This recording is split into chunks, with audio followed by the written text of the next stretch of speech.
Hello everyone, today we are going to discuss about active potassium ion transport theory. First of all, हमें पता होना चाहिए stomata क्या होता है. स्टोमेटास क्या होते हैं? जो लीफ की एपिडर्मल लेयर होती है, अपर लेयर, उसमें छोटे छोटे पोर्स प्रेजेंट होते हैं जिनको हम स्टोमेटा बोलते हैं, जिनके थ्रू ट्रांसपायरेशन होता है.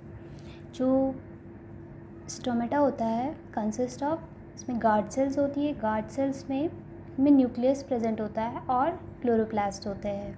जो अंदर की लेयर होती है वो थिक वॉल होती है और जो आउटर लेयर होती है वो थिन होती है. और जो एक्टिव पोटेशियम आयन थ्योरी है, transport theory, most accepted theory है. इस थ्योरी को प्रपोज किया था जापानीज साइंटिस्ट ने. दो साइंटिस्ट थे, एक इमामुरा एंड फ्यूजिनो, इन 1959 उन्होंने, और बाद में इसको मॉडिफाई किया था लेविट ने.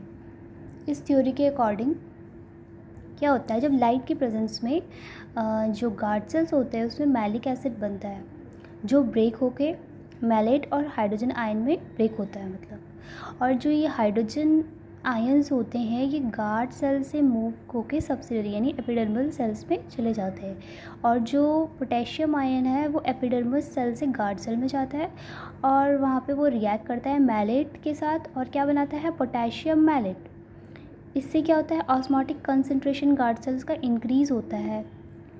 जब ऑस्मोटिक कंसंट्रेशन गार्ड सेल का इंक्रीज़ होता है तो इंडो ऑस्मोसिस होता है सेल्स में और सेल टर्जिड हो जाती है जिससे स्टोमेटा ओपन हो जाता है. ठीक वैसे ही नाइट के टाइम में जो पोटेशियम आयन्स होते हैं वो गार्ड सेल में फ़्लो करते हैं टू एडजेसेंट एपिडर्मल सेल्स.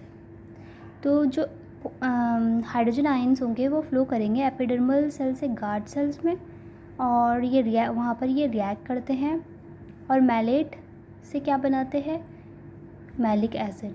तो लाइट के प्रेजेंस में, जैसे कि एक फ्लो चार्ट में देख रहे हैं आप, लाइट से क्या हो रहा है, लाइट के प्रेजेंस में गार्ड सेल में मैलिक एसिड बन रहा है. मैलिक एसिड जो उसमें बन रहा है वो ब्रेक होके मैलेट बना रहा है और हाइड्रोजन आयन में ब्रेक हो रहा है.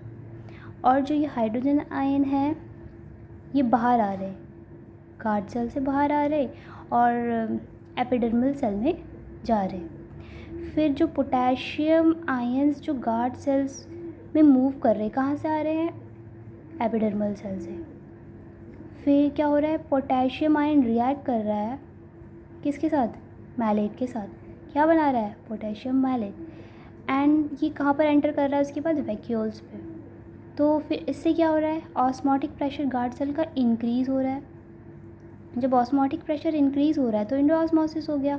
फिर इससे क्या हो रहा है, सेल टर्जिड हो जा रही है और जब गार्ड सेल्स में क्या बढ़ रहा है, टर्जिड प्रेशर इंक्रीज़ हो रहा है तो स्टोमेटा ऑटोमेटिकली ओपन हो जाएगा.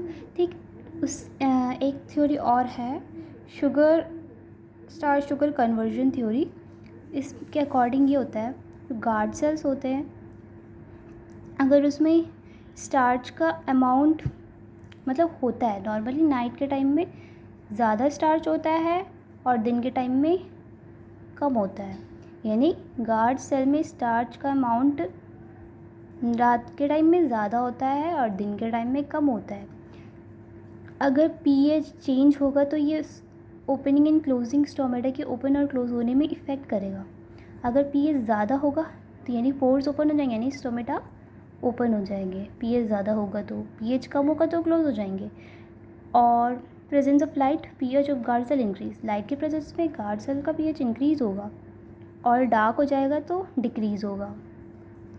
जो अगर पीएच का अमाउंट बढ़ेगा, ठीक है, पीएच बढ़ेगा तो स्टार्च कम होगा और शुगर का कंसंट्रेशन बढ़ेगा, इससे सेल टर्जिड हो जाएंगे. ठीक अपोजिट, अगर पीएच कम होगा गार्ड सेल का तो वो फ्लैसिड हो जाएगी.